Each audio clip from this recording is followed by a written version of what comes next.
શું તમે જાણો છો કે બજેટ 2026 એ વિદેશમાં રહેતા ભારતીય અને એનઆરઆઈ મિત્રો માટે નવી તક અથવા તો તિજોરી ખોલી દીધી છે? પરંતુ જો તમે એક નાની ભૂલ અહીંયા કરશો તો તમારે મોટું નુકસાન પણ વેઠવું પડી શકે છે, કારણ કે આ વખતે રોકાણથી લઈને પ્રોપર્ટી વેચવા સુધીના તમામ નિયમો ધરખમ રીતે બદલાઈ ગયા છે. અને ખાસ કરીને જે લોકો વિદેશમાં ભણે છે કે પછી ફરે છે તેમના માટે તો આ સમાચાર લોટરી લાગવા જમા સમાન ગણી શકાય. તો આ તમામ ફેરફારો તમારી જિંદગી પર કેવી રીતે અસર કરશે તે જાણવા માટે તમારે આ વિડીયોને અંત સુધી જોવો પડશે, જો તમે અમેરિકામાં રહો છો, એનઆરઆઈ છો તો. મિત્રો, આજના ખાસ વિડીયોમાં આપણે બજેટ 2026ની એ તમામ ગૂંચવણોને સાવ સરળ ગુજરાતી ભાષામાં સમજીશું, જે સીધી રીતે આપણા ઓવરસીઝ ઇન્ડિયન એટલે કે વિદેશી ભારતીયોને અસર કરે છે. અત્યારે દુનિયાભરમાં લગભગ 3.5 કરોડથી પણ વધારે ભારતીયો વસે છે, જેમાંથી ઘણા ભારતીયોના જે નાગરિક તો છે અને ઘણા ભારતીયો મૂળના લોકો પણ ત્યાં છે. અને આ બજેટમાં સરકારનું પૂરું ધ્યાન આ લોકો પર જ રહ્યું છે. સૌથી મોટી આપણે વાત કરીએ તો ઇક્વિટી માર્કેટ એટલે કે શેર બજારમાં રોકાણના નિયમો હવે પહેલા કરતા ઘણા હળવા કરી દેવામાં આવ્યા છે.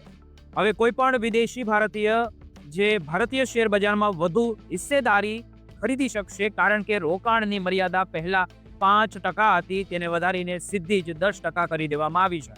અને જો આખા ગ્રુપની વાત કરીએ તો આ લિમિટ હવે 24% સુધી પહોંચી ગઈ છે. આનો એ સીધો અર્થ થયો કે જે લોકો અમેરિકા, કેનેડા કે પછી કોઈ પણ દેશમાં રહીને ભારતની કંપનીઓમાં ભાગીદારી બનવા માંગતા હતા તેમના માટે હવે રસ્તો સાવ સાફ થઈ ગયો, આસાન થઈ ગયો છે.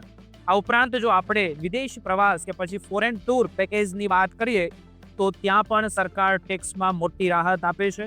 પહેલા વિદેશ પ્રવાસના પેકેજ પર 5% ટેક્સ કલેક્ટ એડ સોર્સ એટલે કે PCS લાગતો હતો, પરંતુ હવે તે ઘટાડીને માત્ર 2% કરી દેવામાં આવ્યો છે. આનાથી ફાયદો એ થશે કે જે લોકો વારંવાર ફેમિલી સાથે કે બિઝનેસ માટે વિદેશ જાય છે તેમનો રોકડ પ્રવાહ જળવાઈ રહેશે અને વધારાનો ટેક્સ બ્લોક નહીં થાય. એવી જ રીતે પરિવારના બાળકો વિદેશમાં ભણે છે અથવા તો કોઈ મેડિકલ સારવાર માટે વિદેશ પૈસા મોકલે છે તેમના માટે પણ PCS 5% ઘટાડીને 2% કરી દેવામાં આવ્યો છે. એટલે કે હવે વિદેશમાં ટ્યુશન ફી કે પછી હોસ્પિટલના બિલ ભરવા માટે તમારે ટેક્સના નામે વધારે પૈસા રોકી રાખવા નહીં પડે. અને પ્રોપર્ટીના લે વેચમાં પણ એક મોટો ફેરફાર આવ્યો છે. પહેલા જ્યારે કોઈ પણ એનઆરઆઈ ભારતમાં પ્રોપર્ટી વેચતા ત્યારે ખરીદનાર વ્યક્તિએ ઘણી લાંબી પ્રક્રિયામાંથી પસાર થવું પડતું હતું, પરંતુ હવે માત્ર પાન કાર્ડ આધારિત ચલણથી જ ટેક્સ ભરી શકાશે, જેમનાથી પ્રોપર્ટીના સોદા ઝડપી બનશે અને બિનજરૂરી વિલંબ દૂર થશે. સૌથી મહત્વની આપણે વાત કરીએ તો સરકારે વિદેશી સંપત્તિ જાહેર કરવા માટે એક ગોલ્ડન તક આપી છે, જેને one time foreign asset disclosure scheme કહેવામાં આવે છે.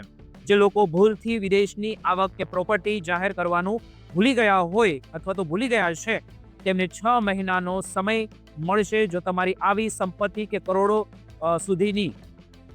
સુધીની હોય તો તમે નિયમ મુજબ ટેક્સ ભરીને કાયદાકીય મુશ્કેલીઓથી બચી શકો છો. આ બજેટનો મુખ્ય ઉદ્દેશ્ય નિયમોની જટિલતા ઘટાડવાનો અને પારદર્શકતા વધારવાનો છે.